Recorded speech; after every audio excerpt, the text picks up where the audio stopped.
In this episode of our manual on nonviolent struggle, we will talk about planning, an essential part of every strategic nonviolent movement. Of course, you can make plans as you go, but this way you will simply end your nonviolent struggle even faster than you started. So, get serious, sit down and do some planning.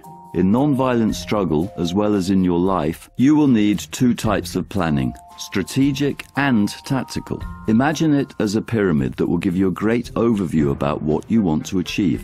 You will need to set your overall goals first and ask yourself, what are the strategic goals I have to achieve? What are the social groups and institutions I will need to win over before the final victory? How will I involve the most important allies in this struggle? How will the goals be achieved and what are the long-term consequences? You will also need to think about tactical goals and targets when you are envisioning your strategy. What exact types of actions and tactics will you need to address each of your strategic goals? How will you prepare and perform these tactics? Which resources will you need for each one of them? Sometimes you and your fellow activists will be tempted to get engaged in everyday struggles. You will get sucked into day-by-day tactics and it will seem that you don't have time for planning. But remember, strategy without tactics is just wishful thinking, and tactics without strategy is only noise before the defeat. Now we will need to understand the difference and relationship between strategic and tactical planning.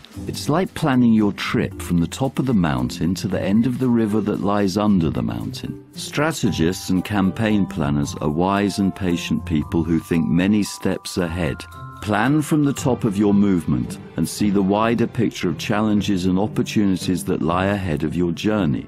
Tacticians and activists under the mountain often see, though very clearly, only the immediate situation in which they are operating.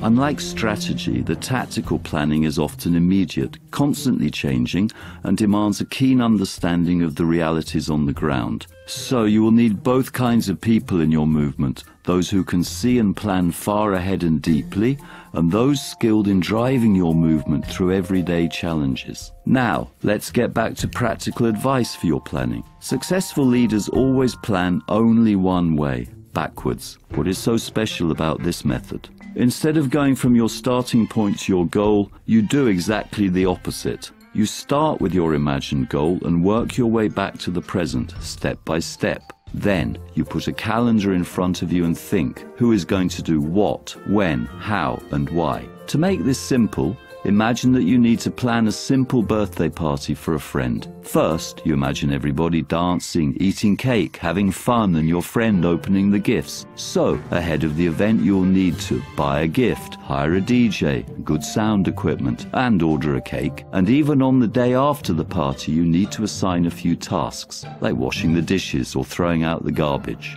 Similarly, every victory in nonviolent struggle needs backwards planning.